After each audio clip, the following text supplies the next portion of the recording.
கொடிவேரி அணைக்கு வருகை தந்த ஆயிரக்கணக்கான சுற்றுலா பயணிகள் ஏமாற்றத்துடன் திரும்பிய பரிதாபம். அருவி போல் கொட்டும் தண்ணீரை எதிர்பார்த்து வந்த சுற்றுலா பயணிகள் குறைந்த தண்ணீரில் குளித்துச் சென்றனர். பவானிசாகர் அணையின் நீர்மட்டம் குறைந்ததை தொடர்ந்து கொடிவேரி அணையில் சுற்றுலா பயணிகளுக்கு வழங்கப்பட்ட தண்ணீர் நிறுத்தம். வெளி மாவட்டங்களிலிருந்து குடும்பத்துடன் வந்த சுற்றுலா பயணிகள் வாக்குவாதம் செய்ததை தொடர்ந்து அணையின் நீர்வீழ்ச்சி பகுதியில் தண்ணீர் வழிவதில்லை என பொதுப்பணித்துறையினர் அறிவித்துள்ளனர். கோபி அருகே உள்ள கொடிவேரி அணையில் நீர்வீழ்ச்சி பகுதியில் தண்ணீர் நிறுத்தப்பட்டதால் சுற்றுலா பயணிகள் ஏமாற்றமடைந்துள்ளனர். அணையில் நீர்வீழ்ச்சி பகுதியில் தண்ணீர் வழிவதில்லை என்று பொதுப்பணித்துறையினர் அறிவித்துள்ளனர். கோபி அருகே உள்ள கொடிவேரி அணையானது பவானி ஆற்றின் குறுக்கே சுமார் 700 ஆண்டுகளுக்கு முன் கட்டப்பட்ட அணையாகும். சுமார் 15 அடி உயரத்திலிருந்து அருவி போல் தண்ணீர் கொட்டுவதாலும் பெண்கள், குழந்தைகள் பாதுகாப்பாக குளிக்க முடியும் என்பதாலும் அரசு விடுமுறை மற்றும் பண்டிகை காலங்களில் 10,000 முதல் 20,000க்கும் மேற்பட்ட சுற்றுலா பயணிகள் வருவது வழக்கம். ஈரோடு மாவட்டத்திலிருந்து மட்டுமின்றி கோவை, திருப்பூர், நாமக்கல், சேலம் போன்ற மாவட்டங்களிலிருந்தும் கர்நாடக மாநிலத்திலிருந்தும் அதிக அளவில் சுற்றுலா பயணிகள் குடும்பத்துடன் வருவது வழக்கம்.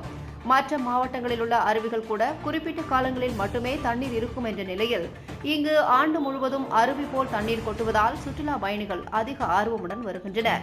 இந்நிலையில் இந்த ஆண்டு பவானிசாகர் அணையின் நீர்பிடிப்பு பகுதிகளில் போதிய மழை இல்லாத நிலையில் அணையின் நீர்மட்டம் கடந்த ஆண்டை விட பாதியாக குறைந்துள்ளது.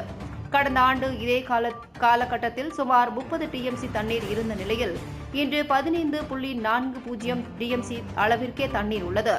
அணைக்கு தற்போது 793 கன அடி மட்டுமே தண்ணீர் வரத்துள்ளது. இந்நிலையில் தற்போது தடப்பள்ளி, அரக்கன்கோட்டை பாசனத்திற்காக 700 கன அடி தண்ணீரும், குடிநீருக்காக 100 கன அடி தண்ணீர் என 800 கன அடி தண்ணீரும் பவானிசாகர் அணையிலிருந்து திறக்கப்பட்டுள்ளது. அடுத்த 3 மாத காலத்திற்கு பாசனத்திற்காகவும் பவானி ஆற்றில் உள்ள 75க்கும் மேற்பட்ட கூட்டு குடிநீர் திட்டங்களுக்காக தொடர்ந்து தண்ணீர் வழங்க வேண்டிய நிலையில் சுற்றுலா பயணிகளுக்காக வழங்கப்பட தண்ணீர் நிறுத்தப்பட்டுள்ளது. இதனால் அணையில் ஆங்காங்கே சிறிதளவு கொட்டும் தண்ணீரில் குளித்து சுற்றுலா பயணிகள் ஏமாற்றத்துடன் திரும்புகின்றனர். இந்நிலையில் பவானிசாகர் அணையின் நீர்மட்டம் குறைவாக இருப்பதால் கொடிவேரி அணையின் நீர்வீழ்ச்சி பகுதியில் தண்ணீர் வழிவதில்லை என்று பொதுப்பணித்துறை அதிகாரிகள் அறிவித்து துண்டு பிரசுரங்களை ஒட்டியுள்ளனர்.